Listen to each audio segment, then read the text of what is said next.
So when we started with the fundamental assets in 2014 that we put together, which involved some ceramic manufacturing and some other items that were legacy businesses, we actually started to work on vertically integrating and finding a way to make colloidal silica ourselves for a couple of products that we consumed it in. We took a year to research how to do it. We understood how to utilize the material. We did not understand how to make it at the time.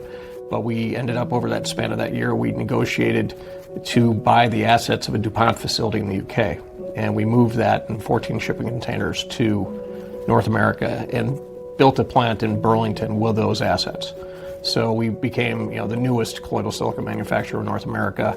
So it was quite an adventure, and it's making a good amount of material today, and it's running 24/7.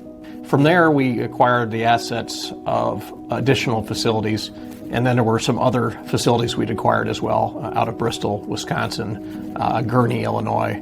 We had 15 employees when we started total, right in that neighborhood, and we were operating out of one facility, and then we incorporated a couple more together, and now we're over 120 employees, and we've consolidated 6 sets of assets to 3 large facilities.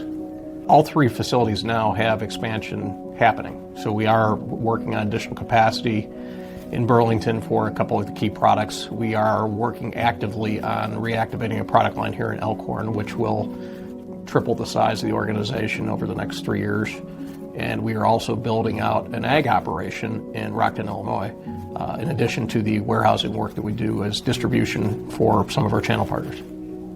It's been a long journey and a good one, and I still believe that there's a lot of exciting stuff in front of us.